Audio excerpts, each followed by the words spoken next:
Weighing scale আপনাকে মিথ্যে বলতে পারে, কিন্তু মিরর কখনো নয়। হাই, আমি সৌমিক, আপনার ফিটনেস এবং লাইফস্টাইল কোচ। ফ্যাট লস আর ওয়েট লস দেখতে একই রকম লাগে, বাট সবচেয়ে বড় কনফিউশন কিন্তু এখানেই থাকে। ওয়েট লস মানে হলো শরীরের মোট ওজন কমা। এতে ফ্যাটের সাথে সাথে আপনার মাসেল এবং ওয়াটারও কিন্তু কমতে পারে। এই কারণেই ক্র্যাশ ডায়েট বা শুধু কার্ডিওর উপরে ডিপেন্ড করে যখন কেউ ওজন কমায়, ওজন দ্রুত করে কিন্তু কমে, বাট তার মানে এই নয় যে আপনার ফ্যাট লস হচ্ছে। ফ্যাট লস মানে হলো শুধু বডি ফ্যাট কমানো আর মাসেলকে প্রিজার্ভ করা। তখনই বডি দেখায় টোন, টাইট আর ফিট।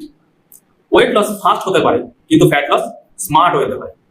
যদি রিয়েল ফ্যাট লস চাইছেন তাহলে এই 4টি জিনিস আপনাকে ফলো করতে হবে। কি কি? 1 নম্বর হচ্ছে প্রোটিন ইনটেক বাড়াতে হবে। 2 নম্বর, সপ্তাহে 3 থেকে 4 দিন আপনাকে স্ট্রেংথ ট্রেনিং করতে হবে।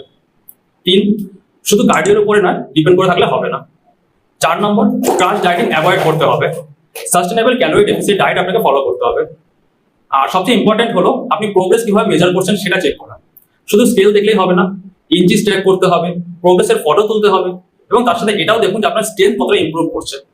কারণ স্কেল একই থাকতে পারে, কিন্তু ইঞ্চিস কমলে বুঝবেন আপনি সত্যিই ফ্যাট লস করছেন।